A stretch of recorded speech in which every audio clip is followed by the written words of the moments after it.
Ladies and gentlemen, brothers and sisters in purpose, I want to invite you today into a moment of divine clarity. You've been asking the question that haunts so many. Why would a loving God allow me to be hurt by someone so selfish, so toxic, so narcissistic? You prayed, you fasted, you hoped, and still the heartbreak came. But today, the answer will shift your entire worldview. Today, we're going to dig beneath the surface of your pain and discover the purpose God buried inside your storm. This message is not just to comfort you, it's to awaken you. Purpose is never an afterthought with God. Long before you were formed in your mother's womb, purpose was already written over your life like a divine blueprint. This means that nothing you go through, no matter how painful or confusing, is ever wasted in the kingdom. God doesn't react, He initiates. He doesn't need permission to use pain as a tool of refinement. He's sovereign, which means that even the worst moments in your life are subject to His master plan. So when you ask the question, why did God allow this narcissist to enter my life and cause so much pain? You must look beyond the pain itself. You must see it through the lens of purpose. Because pain without purpose becomes torment, but pain with purpose becomes training. It becomes the fire that forges steel. It becomes the pressure that turns coal into diamonds. It becomes the very thing God uses to birth something in you that comfort never could. The mistake we often make is assuming that divine purpose should come wrapped in comfort, clarity, and ease. But more often, purpose shows up looking like chaos. It looks like heartbreak. It looks like rejection. It looks like betrayal. Because it is through these experiences that God starts chiseling away at what doesn't belong to your calling. The narcissist didn't show up in your life to love you. They showed up to reveal something. Their mistreatment was a mirror. It exposed what you had settled for. It showed you where you were vulnerable, where you still craved approval, where your identity had holes. God, in His infinite wisdom, allowed someone with selfish intent to cross your path, not to harm your destiny, but to align it. Sometimes He lets the wrong person get close just so they can agitate the wounds you've hidden, the trauma you've suppressed, the lies you've believed about yourself. Because God cannot heal what you won't confront. And confrontation doesn't come from comfort. It comes from conflict. The narcissist was the conflict that exposed the disease within your belief system. You may not have realized it then, but that relationship was a turning point. Every tear you cried, every sleepless night, every moment you questioned your worth, it was all a part of a divine awakening. You weren't losing yourself.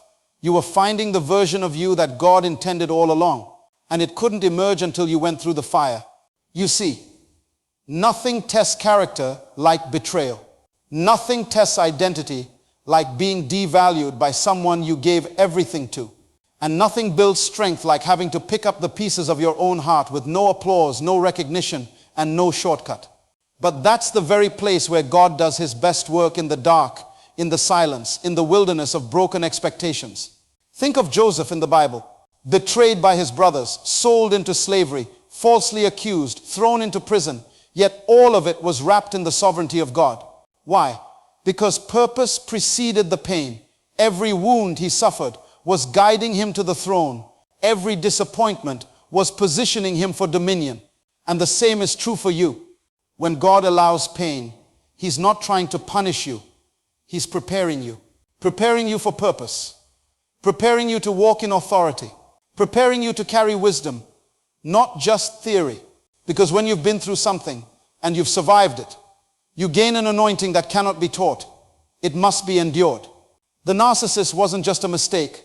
They were a tool, a temporary assignment, a divine catalyst.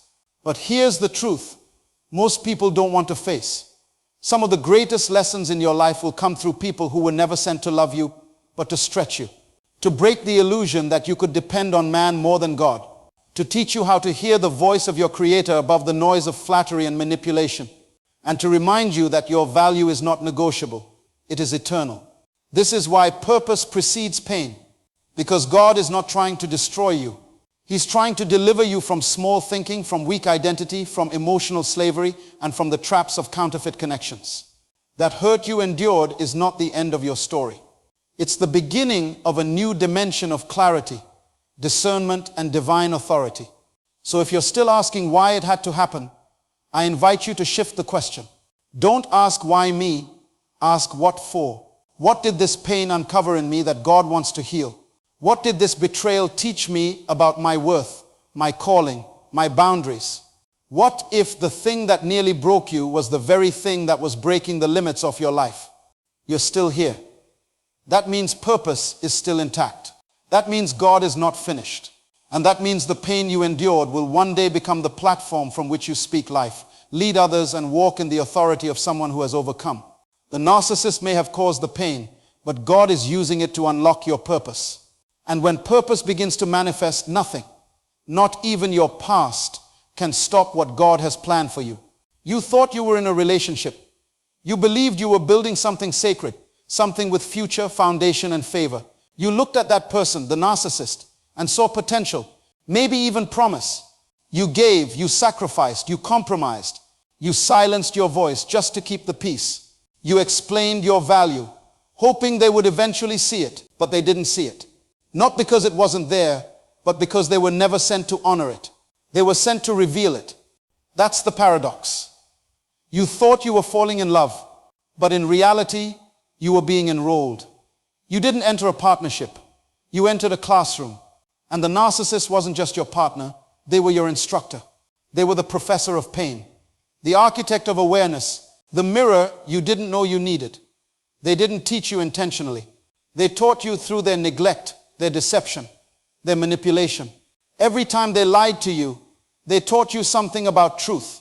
Every time they invalidated your feelings, they revealed just how much you had been silencing yourself to keep someone else comfortable. You weren't being punished. You were being taught. Some lessons in life don't come through books or sermons or quiet devotionals. Some lessons come through betrayal. And betrayal has a way of piercing you where no sermon can reach. It cuts past your titles, your education, your outward confidence, and slices right into the tender places. Your trust, your identity, your dignity. But here's the mystery of God. He will use even betrayal to build you. He will use your breaking point as your training ground. You thought you were losing something. You thought the narcissist was a setback. But in the divine curriculum of your calling, they were a required course. You don't graduate into purpose without taking the course of pain. You don't walk in power until you've survived manipulation. Because until you've been lied to, you don't really understand what truth costs. Until you've been controlled, you don't fully appreciate what it means to walk in freedom. So you asked, God, why didn't you stop it? And God answers, because there were some things you wouldn't learn any other way. You learned to listen to your gut, not just your heart. You learned that peace is not the absence of conflict, but the presence of clarity. You learned that silence isn't always spiritual. Sometimes it's a symptom of suppression. You learn to say no without apologizing, to walk away without needing closure, to value yourself without waiting for validation. And most of all, you learn that not everyone who enters your life is sent to stay. See, we often confuse seasonal people with lifelong purpose, and we try to build temples around temporary visitors.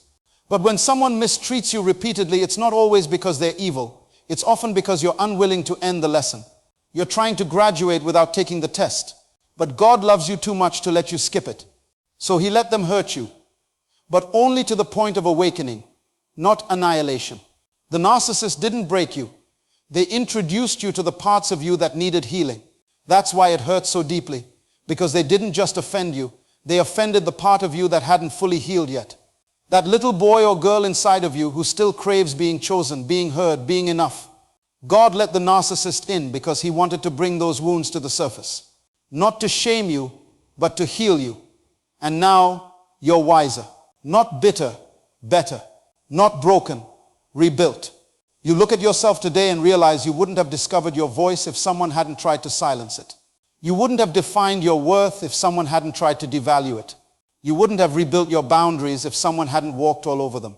God used the narcissist like a sculptor uses a chisel. The process was painful, but it was purposeful. What was chipped away was never the real you.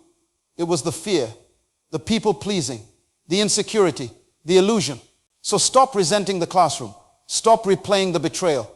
They weren't your final destination. They were a lesson on the way to your true assignment. They played their part. And now class is over. You've passed. Not because you never cried, but because you finally saw what God was trying to show you all along. You were never meant to be defined by who hurt you. You were meant to be refined by it. You asked God to bless you. You asked Him to take you into your destiny. You prayed for elevation, for clarity, for doors to open and strongholds to break. And what did you get in return? A relationship that confused you, drained you, and left you wondering if God even heard your prayer.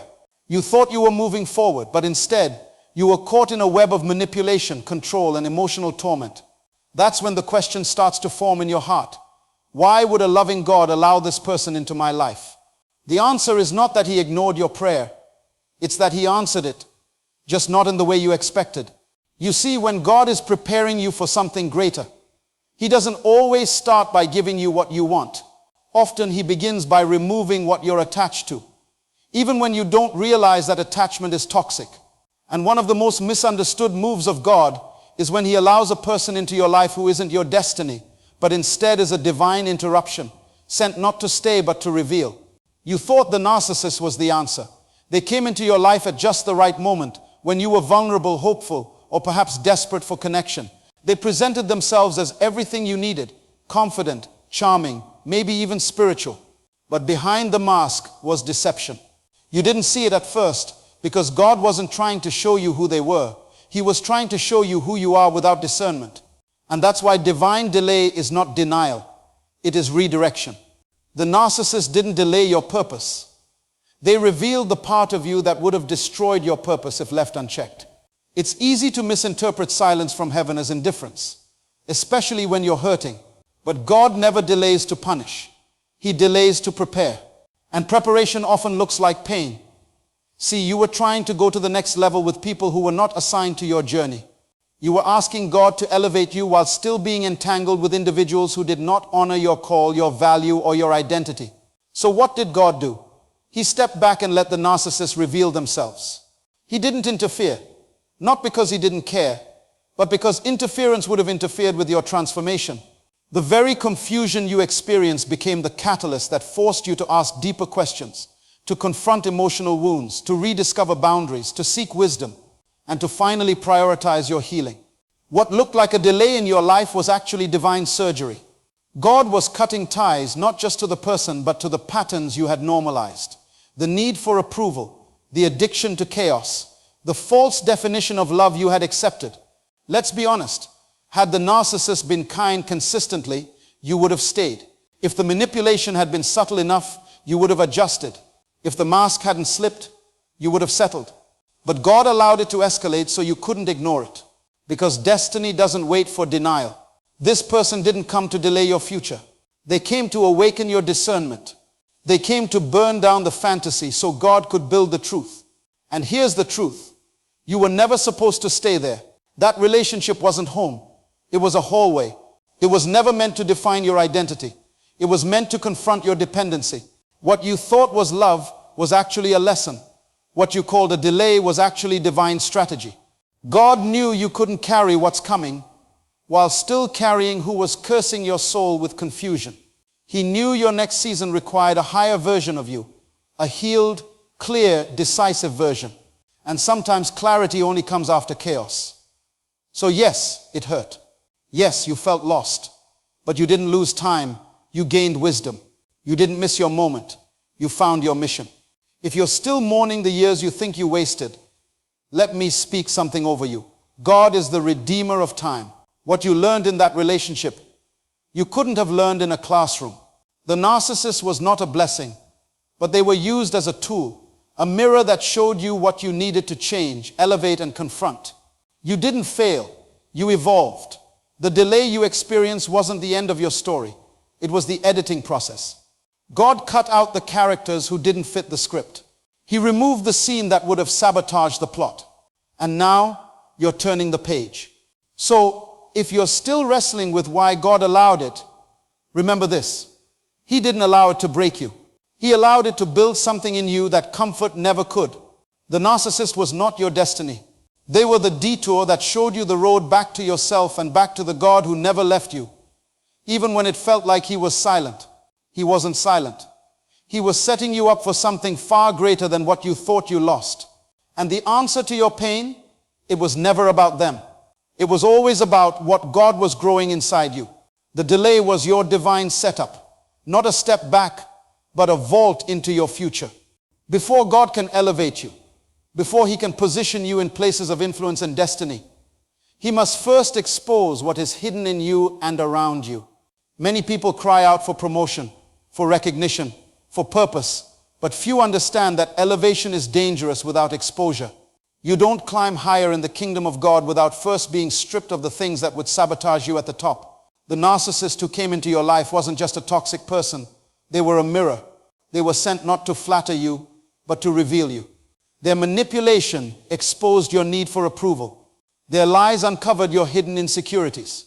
Their emotional games pulled on the areas of your heart where identity had not yet been rooted in truth. And while it felt like betrayal, in heaven's eyes it was surgery, necessary, timely, and intentional. See, God is a master architect. Before He builds you, He inspects the foundation. If He finds cracks, places of brokenness, fear, pride, or self-rejection, He won't build around them. He'll allow life to bring pressure to expose those cracks. And what better way to bring those to light than to allow someone into your life who triggers every unresolved wound in you? You prayed for discernment. God answered by letting a narcissist reveal your blind spots. You asked for wisdom. God granted it by showing you what foolishness looks like up close. You asked for strength. He didn't give you a motivational quote. He allowed you to be weakened so that real strength, His strength, could be formed in your spirit. Before God elevates, He exposes. Not to shame you, not to embarrass you, but to prepare you. Because what you don't confront now, you will carry into the next level. And in higher places, your character must match your calling. God knows that influence magnifies what's already inside you. So if you're still addicted to validation, if you're still ruled by the fear of being alone, if you're still insecure, the spotlight will only amplify those weaknesses. God loves you too much to let you rise while you're still in chains. And so He sends the test. The narcissist was the test, not of your worth, but of your readiness. Could you discern the difference between charisma and character? Could you walk away from what fed your ego but starved your soul? Could you recognize the voice of the serpent, even when it came dressed in charm and compliments? Many people want to be promoted by God, but forget that promotion requires purging. You can't take bitterness into your next season. You can't carry unhealed trauma into your next assignment. You can't build a ministry, a business, a legacy on a heart still bleeding from old wounds. So God, in His wisdom, lets the narcissist draw those wounds out. They pull the poison to the surface. They bring to light the parts of you that you had learned to hide even from yourself. And it hurts, because exposure is never painless, but it is always purposeful. Think of a surgeon who must cut deep to remove an infection. If the disease stays buried, it will kill you. But if it's exposed, it can be healed. That's what God was doing. That's why He allowed this, not to punish you, but to cleanse you, to refine you. You didn't just survive the narcissist. You graduated. You learned to say no without guilt. You learned to set boundaries without apology. You stopped confusing being needed with being loved. You stopped giving loyalty to those who only saw you as a tool. You found your voice. You reclaimed your peace. You stopped negotiating your worth. But more than that, you saw God differently. You stopped seeing Him as distant and passive. You began to recognize that even in your pain, He was present. He was guiding the process. You weren't abandoned. You were being trained. See, before Joseph sat in Pharaoh's palace, he was thrown in a pit and sold into slavery by his own brothers.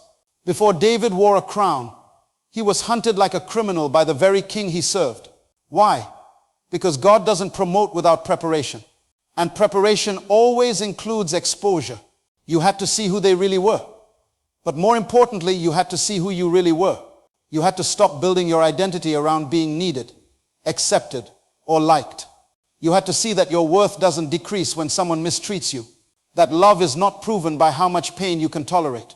That discernment is more important than desire. And now you are different. You're wiser, sharper, stronger. Not because time passed, but because truth passed through you. Because the exposure worked. Because the test refined you. And now you're ready. Not for the relationship you thought you lost, but for the purpose that was always waiting for you on the other side of obedience. So don't despise the exposure. Don't resent the pain. It was the very thing God used to get you to this moment. It was never about who hurt you. It was about who you were becoming in the process. And the version of you who is rising now, that's the one God can trust with elevation. Before God ever uses a person publicly, He forms them privately. And one of the greatest tools in God's hand is not comfort, not applause, not visibility, but the wilderness. The wilderness is not a punishment. It is a process. It is the place where God strips you of everything that was never meant to go with you into your purpose. And when you've been wounded by a narcissist, lied to, manipulated, devalued, you might think you've fallen off course. But the truth is you've just been enrolled in the school of the wilderness. Some of you are trying to figure out why the most painful seasons in your life also seem to be the ones where heaven went silent. It wasn't abandonment. It was consecration. God was doing something deeper than you could perceive in the moment. He was letting you feel the loss so He could build the truth. He let the false comfort fall apart so that you would no longer depend on a counterfeit voice. The narcissist was loud, but the wilderness is where you learn to hear God's whisper. There is something unique about the wilderness that you won't find in prosperity. In prosperity, you gather fans. In the wilderness, you gain focus. In comfort, you become complacent. But in dryness, you become desperate for clarity, for truth, for authenticity. God allowed you to walk through that toxic relationship, not because He was cruel, but because He was calling you to come out of agreement with false sources. And sometimes the only way you realize what's false is when it leaves you empty. When Israel came out of Egypt, God could have taken them straight into the promised land, but He didn't. He led them into the desert. Why? Because although they were free physically, they were still slaves mentally. You can be out of the relationship and still be bound by the identity it created in you. You can be out of the abuse and still be loyal to the lie it planted. So God brings you into the wilderness, not to shame you, but to rewire you. The wilderness is where your appetites are tested. It's where your motivations are exposed. It's where the high of people-pleasing dies and the clarity of pleasing God is born. In the narcissistic relationship, your soul became addicted to attention, affirmation, control, or the fantasy of fixing someone broken. But in the wilderness, God detoxes your spirit. He silences every other voice so that you finally begin to recognize His, and in the silence, wisdom is born. Wisdom doesn't come from reading more verses or attending more conferences. Wisdom is forged in the crucible of experience, when God brings truth to collide with your trauma. In the wilderness, you stop quoting scriptures you don't believe, and you start living the ones you barely understood. Because you've tasted bitterness, you begin to value sweetness. Because you've been gaslit, you start craving truth. And because you've been unseen, you begin to see yourself through God's eyes. The wilderness is not a place of weakness. It's a place of recalibration. God removes the noise of flattery and false intimacy so He can restore your spiritual hearing. The narcissist taught you to fear rejection, to strive for validation, to compromise for peace. But God brings you to a place where the only voice that matters is His. And when you finally hear it again, it doesn't sound like condemnation. It sounds like identity. That's where wisdom begins. When you stop reacting from pain and start responding from purpose. When you no longer seek attention to feel worthy, but you walk in confidence because you know you are chosen. When you no longer try to fix the broken, but you carry healing because you yourself have been healed. That's why the wilderness matters. That's why God let you walk through what you did, because He had to train you before He could trust you. Not just with a platform, not just with influence, but with truth. And truth must be stewarded by those who have been transformed by it, not just informed by it. The narcissist showed you the counterfeit. The wilderness revealed the authentic. And that's why you had to go through it. You don't come out of the wilderness the same way you entered. You enter shattered, but you exit whole. You enter questioning everything, but you exit knowing exactly who you are. You come out no longer desperate for attention, but anchored in assignment. Because wilderness wisdom is not about sounding deep. It's about becoming grounded. You now know that every delay had a reason. Every rejection was redirection. Every tear was a seed. And the wisdom you carry is not theory, it's testimony. And that testimony will not only guard your future, it will guide others out of their past. So don't despise the wilderness. Don't resent the silence. Don't curse the loneliness. It was never meant to destroy you. It was always meant to develop you. And now, because you've survived it, you're no longer just free. You're wise. You stayed longer than you should have. You gave more than you had. You excused behaviors that drained you, belittled you, and made you question your own worth. Why? Because deep down, you didn't fully know who you were. And when you don't know your identity, you will trade your royalty for attention. You will mistake toxicity for passion. You will call trauma a bond and abuse a test. That's why God let it happen, not to destroy you, but to awaken you. The narcissist didn't just manipulate you. They mirrored your hidden beliefs about yourself. They simply confirmed what a wounded part of you already feared, that you weren't enough, that you had to earn love, that being chosen required shrinking. And so without knowing it, you agreed with their lies, not just externally, but spiritually. You made peace with dishonor because you hadn't yet made peace with your own value. This is where God's mercy looks like silence. It looks like distance. You prayed for the relationship to be restored. You pleaded for the narcissist to change. You begged God to fix it. But the silence of heaven wasn't rejection. It was revelation. God was letting the dysfunction play out, not because he approved of it, but because he wanted you to see it. You couldn't see it before, because the need to be loved blurred your vision, because the desire to be accepted overpowered your discernment. You see, when your identity is not established in God, it becomes shaped by people. And people who are broken will never give you a whole image of yourself. The narcissist didn't steal your identity. They revealed that you didn't yet have one. You were borrowing your sense of self from how they treated you. When they loved you, you felt valuable. When they ignored you, you felt invisible.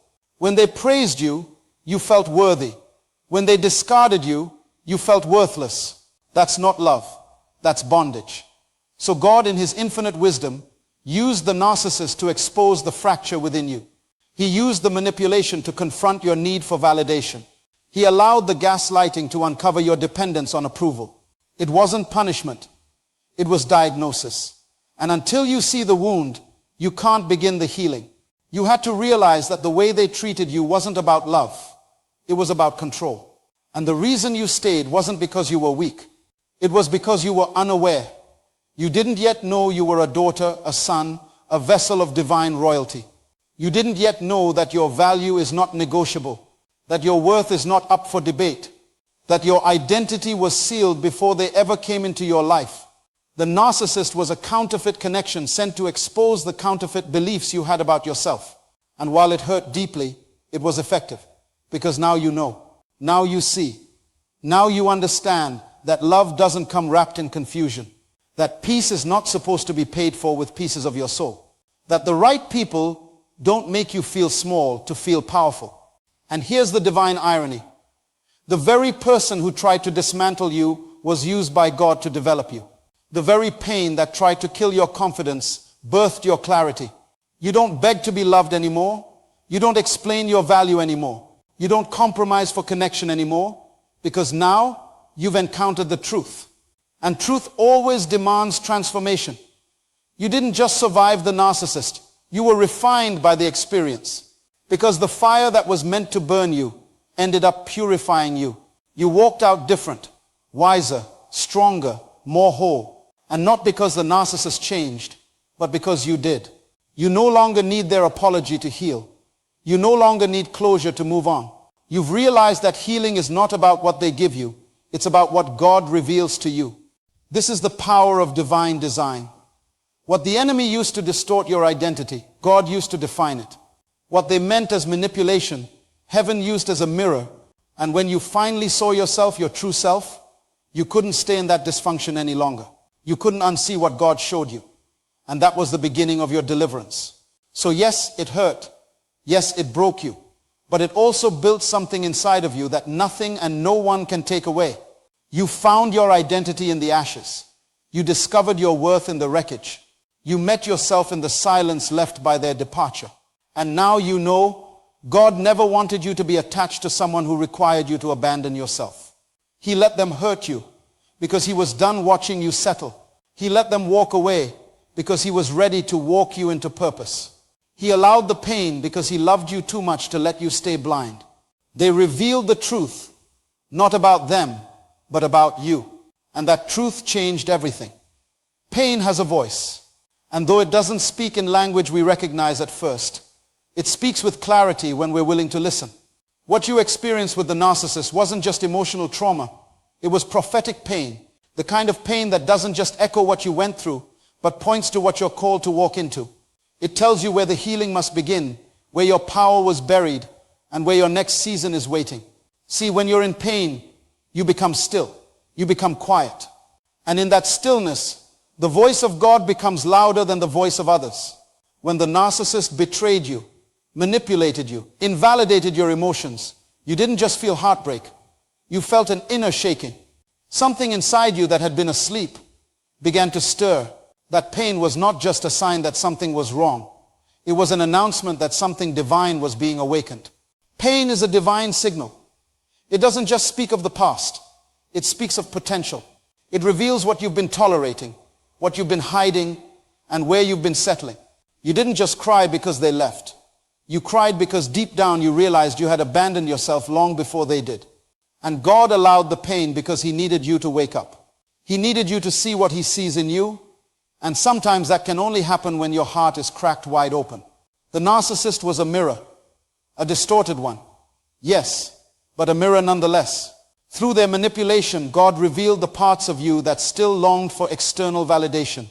Through their emotional withholding, he showed you the emptiness of seeking worth through broken people. The pain wasn't random. It was tailored. It was crafted with surgical precision to bring you to a place where you could no longer ignore the truth about who you are and who you're not. The pain pushed you to confront your agreements with low self-worth, your silence in the face of dishonor, your fear of being alone. That wasn't just emotional discomfort. It was the Spirit of God highlighting the fractures in your soul that he was ready to heal. The pain was not a tomb. It was a womb, a place of pressure, yes, but also a place of transformation. Something had to break for something new to be born. You may have thought the narcissist came to destroy you, but really they came to activate you.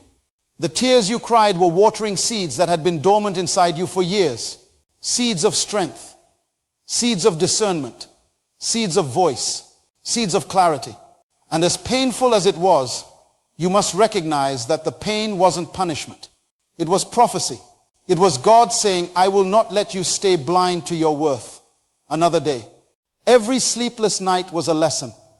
Every manipulated conversation was a revelation. Every time you were gaslit into silence, God was preparing to restore your voice with power.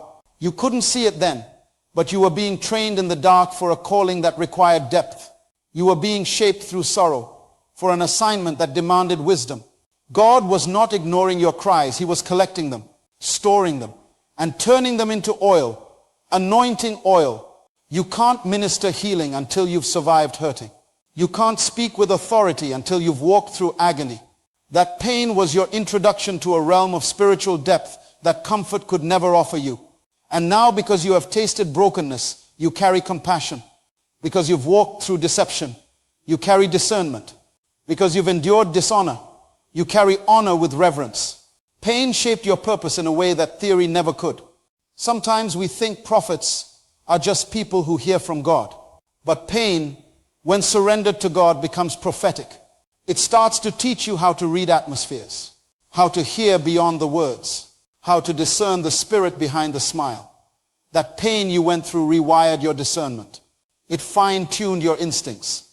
It sharpened your ability to see what you used to excuse. You're not paranoid now, you're prophetic. Because now you recognize what you didn't before. Now you move slower, think deeper, and trust God more than you trust your emotions. The narcissist didn't just break your heart, they opened your eyes. They were not your destiny. They were your training ground.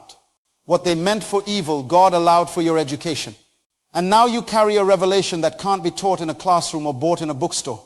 You carry the authority of someone who made it through the valley of manipulation and came out with your soul intact. You may have limped out, but you came out. Your story is not just one of pain. It's one of prophecy. And the pain that tried to silence you is now the very thing God will use to amplify your voice. Others may see your scars and feel pity, But you see them and feel power. Because every scar says, I survived what was sent to kill me. And now I walk in a wisdom that only pain could teach. That's why pain is not your enemy. It is your prophet. It pointed the way forward, and it will never let you forget who you truly are again. Before God can place a crown on your head, he must remove the chains from your soul. Dominion is not something you simply inherit. It is something you are prepared for. God is a wise king, and he does not give authority to someone still enslaved to what he's trying to deliver them from. And so the narcissist in your life wasn't just a mistake, a detour, or a trauma. It was a divine tool, not sent by God, but used by God. Because before he could entrust you with dominion, he had to deliver you from dysfunction. Many people want to walk in power, influence, leadership, and purpose. But they don't realize that dominion without deliverance is a disaster waiting to happen. Because what you don't allow God to heal, you will carry into your assignment and infect others with. God does not promote brokenness. He heals it first.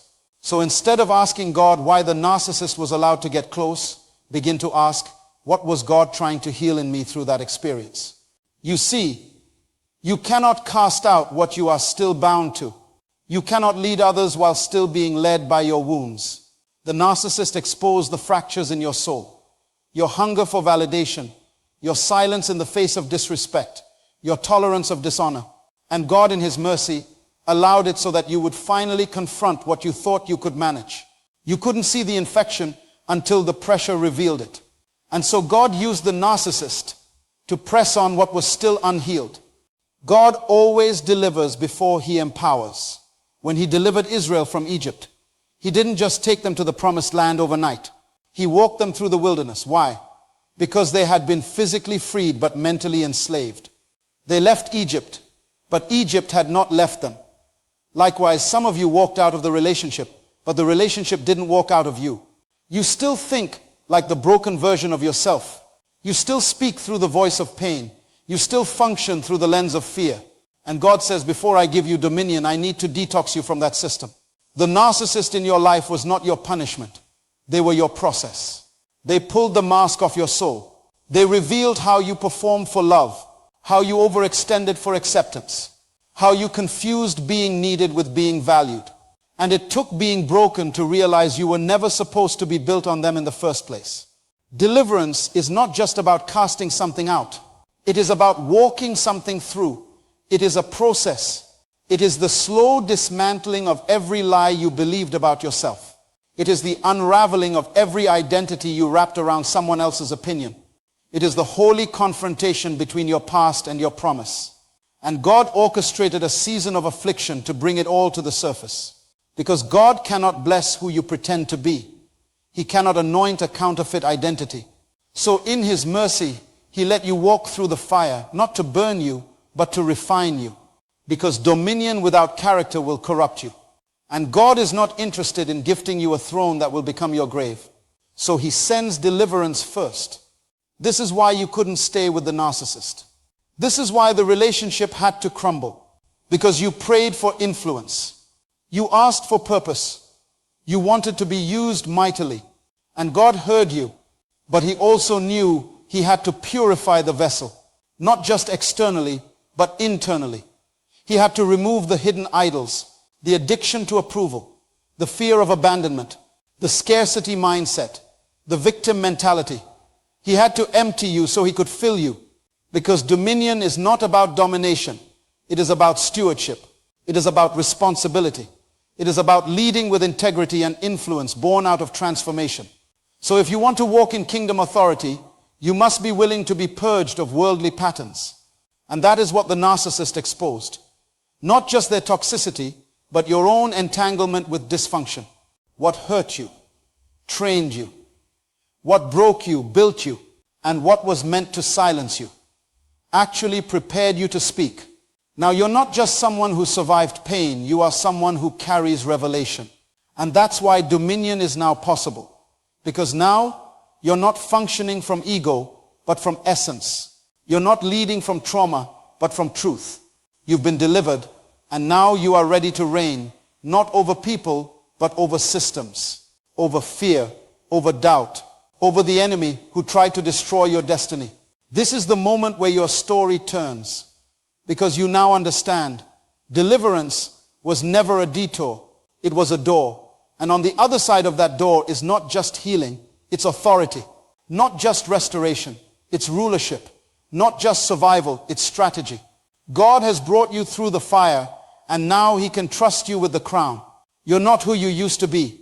And because of that, now you're ready.